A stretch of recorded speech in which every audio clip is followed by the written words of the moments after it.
Hello and welcome to our final World Belief Systems presentation. This one is on Islam. I'm excited about this. Doing the research was really interesting, but of the major world belief systems, the ones with the most people who participate in them today, Islam is definitely the one that I know the least about. But I'm going to do my best and see what I can give you. So we want to start with some of the context of the beginning of Islam. Most of today's presentation is about the beginning of Islam, and it begins in Southwest Asia, specifically on the Arabian Peninsula, and the city that's really most important for us is Mecca. Mecca is a city in what is now Saudi Arabia, and around 600 CE, it was the center of trading and political and cultural activity of the Saudi Arabian Peninsula, and it is there that the main figure of our story, Muhammad, was born. This is a calligraphy for Muhammad. One of the things that's interesting about him is that many Muslim sects prohibit the creation of graven images, and that includes images of Muhammad. We actually have one down here, but for the most part, Muhammad is revered in the idea of him and in the calligraphy of his name. Now, the first thing I want to talk about is Muhammad's original role. He was a merchant, a trader, and this is just giving, again, some context for the world of that at that time. And Mecca is over here, and you can see that it was at the connection of some of the big land routes and of the big sea routes of the first millennium BC. Now, Muhammad, he was a trader, but then he received a revelation from God, specifically through the angel Gabriel, and that's what's depicted here in this painting.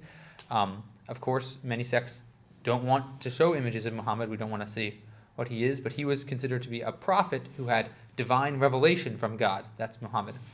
The people in Mecca didn't really think much of that idea, and in 622, Muhammad had to leave that city, which was a city of polytheistic beliefs.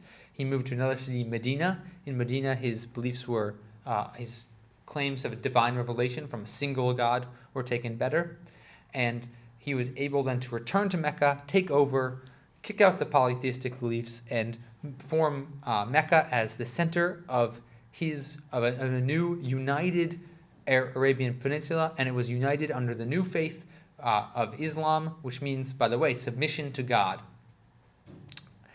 All of this and more information is put down in the main holy book of Islam, which is called the Quran. This is a famous Quran from the London National Museum here. And the Quran is the main holy book, and it contains the recorded sayings of Muhammad, which are believed to be the holy word of God. That is, that God gave Muhammad that perfect revelation, and that perfect revelation was written down in the Quran, and so the Quran contains only the word of God. This is an ancient version of the Quran, one of the oldest that we have. I believe it's from the 7th century. And so Muslims can worship that.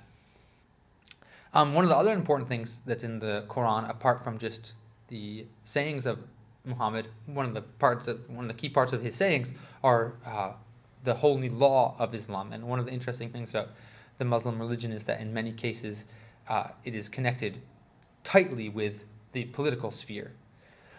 Another thing that's connected in the Quran are the 5 pillars of Islam. They're very famous, and I'm going to spend a little time on them right now because you should know what they are. And they're kind of the 5 most important things that each Muslim must do as part of their submission to God. We have one, the declaration of faith, which is to say that God, Allah is the only God, and that Muhammad is his prophet. The 5 daily prayers, praying 5 times a day at given times, giving charity, the holy month of Ramadan, where you have to fast during the day, and finally the Hajj, which is a pilgrimage to Mecca. Another important thing to recognize is that the Quran explicitly recognizes the truth of the covenant of Moses and Abraham and Noah with God, and even of Jesus' connection to God, that the Quran recognizes those as previous important prophets, but that Muhammad is the most important prophet. We're going to talk a little bit about modern Islam now, and this map here shows the spread of Islam through the world today. And you notice that there are 2 colors here. This orange color, which is spread more widely, is Sunni Islam, And this darker orange here is what's called Shia Islam, or Shiite Islam. And the history of that is very complicated. I'm going to try to go into a little bit and explain how that split began. But keep in mind that it's going to be more complicated, as usual, more complicated than I explain here.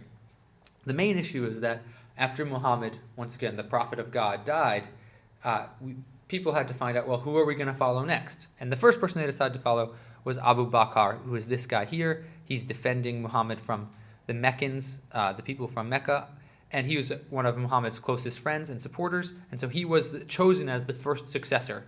And then we had these two other guys, Umar and Uthman, and the people who followed those successors went on and became Sunnis.